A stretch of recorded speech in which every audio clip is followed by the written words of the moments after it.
দেখেন আমাদের গ্রাম, প্রাকৃতিক সৌন্দর্যে অপরূপ দৃশ্য।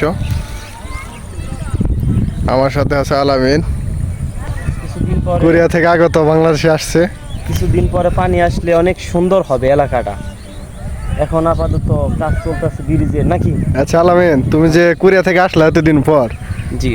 কোরিয়া থেকে আসার পর তুমি এলাকাতে এভাবে ঘুরতেছো, তোমার ফিলিংসটা কি, অনুভূতি কি? অনুভূতি অনেক ভালো, আলহামদুলিল্লাহ।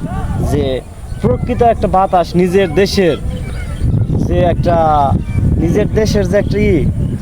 মানে শান্তি, নিজের এলাকা শান্তি, এরকম মনে হইতেছে যে নিজের এলাকা, নিজের দেশ, নিজের এলাকা অনেক ভালো লাগতেছে।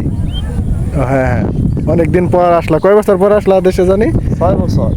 6 বছর পর নিজের এলাকায় আসলাম, আলহামদুলিল্লাহ অনেক ভালো লাগতেছে। এখন 6 বছর পরে আসা কি চেঞ্জ, অনেক কিছু চেঞ্জ হয়েছে। কি চেঞ্জ দেখতে পারলা? আর কি মানে কি খারাপ লাগলো আর কি ভালো লাগলো? খারাপ বলতে একটুই কষ্ট, সেটা হলো একটু গরম বেশি, একটু লোডশেডিং আর একটু গরম প্রচুর, কিন্তু তাছাড়া অনেক ভালো।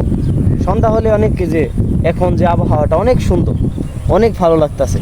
যাক, আলামিনের কাছে আমরা তার মূল্যবান কিছু কথা শুনলাম। আচ্ছা, বাই বাই, টাটা।